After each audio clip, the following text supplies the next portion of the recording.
was at the Italian Fest and ate 7 sausage and pepper sandwiches.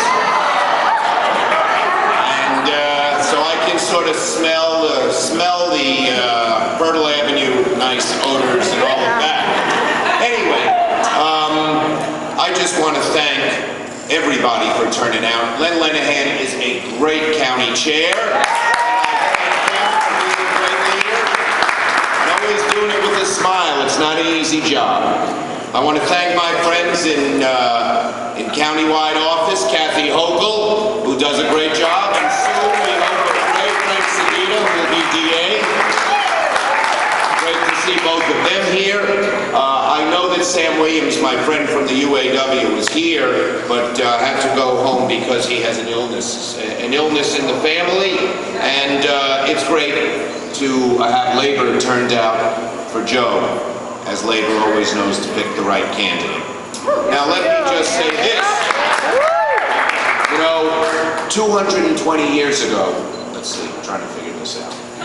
Yeah, about 220 years ago, maybe 230, there were a group of farmers around Boston, and the British decided to invade. And they put down their plows, and they took up muskets, and the shot heard around the world was fired at Bunker Hill. But they were civilians. They were not professional soldiers, but they cared so much about this great land that they put it aside to do their duty. Now this year, in a similar way, Joe Mesi heard that his brother, who had worked at American Axle for many years, 15 years, was laid off. And he had seen what had happened to Western New York. He had seen what had happened to America. And in a figurative sense, he put down his boxing gloves, or whatever he was working with at the time, and he decided to run for office. And it's the same great tradition. Citizens, some of the finest of our citizens, who cared so much that they put themselves on the line to make a change. And he's part of a grand American tradition.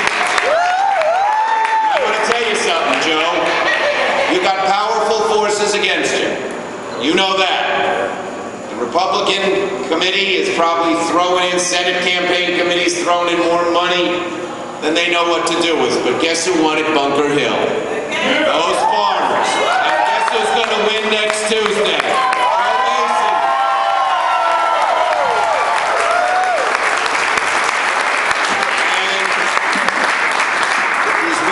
And he's running for a reason. It says it all in the sign before me. Fighting for the middle class. That's something I have always tried to do in my career, and that's something that Joe is going to do in the state Senate. You know, ladies and gentlemen, this is an amazing election. Not only I speak to you as somebody who knows the communities that are in Joe's Senate district, the 61st.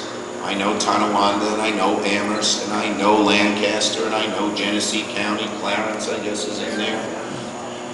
I know those places. And I also know this country as senator from New York and head of the Democratic Senate Campaign Committee. I know the country. This is an amazing election. There are opportunities now that we didn't have 2 years ago and may not have 2 years in the future. Opportunity to bring real change. To elect people in districts that you usually couldn't elect people in. The 61st is regarded as a rock-ribbed Republican seat. But whether you're a Democrat, or you're a Republican, or you're an independent, you know you need change. And these days, when families in Clarence, and in Batavia, and in Tonawanda sit around that dinner table on Friday night after dinner, and Mom and Dad talk about the dreams they have for their children, and talk about their worry about their parents and their parents' health and the health care available, talk about how are they going to afford the bills. That's happening from one end of America to the other. It's a lot harder today than it was 5 and 10 years ago, even during these so-called 7 years of Bush prosperity before we had the trouble. The average income of the average American family, the median income, went down from $48,000 to $46,000. The buying power went down from $48,000 to $43,000. If you had a kid in college, it went down from $48,000 to $39,000. And that's only as of 2007. It's this year we started to have the real trouble. Yep. So the average family needs help. Yes. Here in Western New York and around the country. And you know what? The people are rising to the call, as Americans always do during times of trouble, whether it be at Bunker Hill in 1775 or here in Tonawanda, in Lancaster, in Clarence, in Batavia in 2008. They're not being lured by the slogans. They're not being lured by these false issues that might have drawn their attention at a time of greater prosperity. They're focusing on who can do the job for them, for their community, and for their country. Who will pay attention to the middle class, not just on election day, but while he or she is in office. And they know in this district that they have somebody who comes from them, who will never leave them, and who will have the strength to get something done for them. Yeah. That candidate is Joe Mesi. I'm proud to endorse next senator from the 61st Senate District, Joe Mesi for Senate.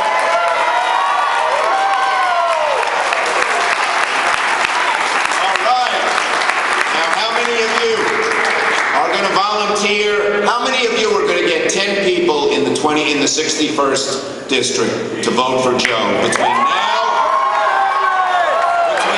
and Tuesday? Raise your hands. Well, we just picked up another 200 votes. So thank you. Go to work for Joe, because I know him. And I will tell you this. A year from now, 2 years from now, 5 years from now, 10 years from now, you won't regret it. You'll be so glad you did. Thank you.